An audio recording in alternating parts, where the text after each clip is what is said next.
తాజ్మహల్ నిర్మాణానికి రాళ్లెత్తిన కూలీలు ఎవరని ప్రశ్నించాడు మహాకవి శ్రీశ్రీ.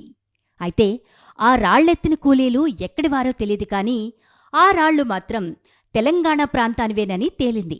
దేవరకొండ, మహబూబ్ నగర్ ప్రాంతాల్లోని క్రిస్టల్ క్వార్టర్స్ రాళ్లను తాజ్మహల్ పాలరాతిలో పొదిగినట్లు ఓ అధ్యయనం తేల్చింది. పాలరాతిని పేర్చి అద్భుత కట్టడంగా తాజ్మహల్ను మొఘల్ వంశీయులు ఎలా సృష్టించారో నిగ్గు తేల్చేందుకు ప్రపంచవ్యాప్తంగా ఎందరో నిపుణులు అధ్యయనాలు చేస్తున్నారు.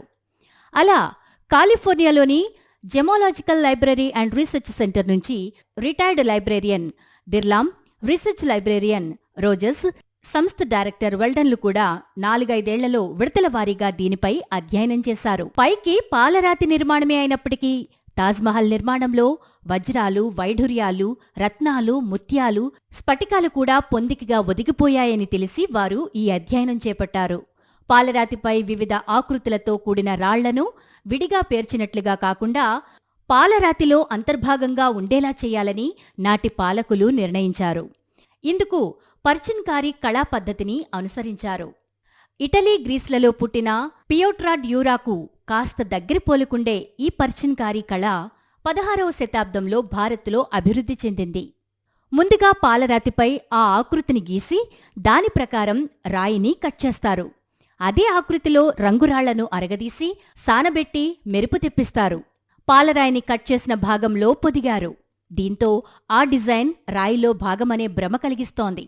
అలా తాజ్మహల్ కట్టడంలో పాలరాతిలో ఇలాంటి ఎన్నో ఆకృతులు ఒదిగిపోయాయి.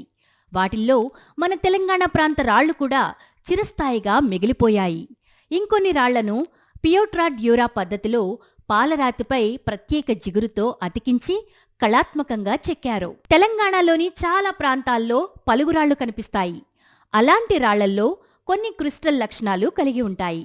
వాటినే క్రిస్టల్ క్వార్టర్స్గా చెబుతారు. అవి విలువైన స్ఫటికంలో భాగమే.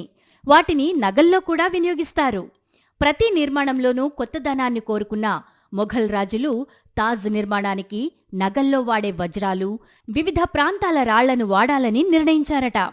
వీటికి ప్రపంచంలో ఏ ఏ ప్రాంతాలు ప్రసిద్ధో గుర్తించి తెలంగాణ నుంచి కూడా రాళ్లు తెప్పించారని అధ్యయనంలో వెలుగుచూస్తుంది.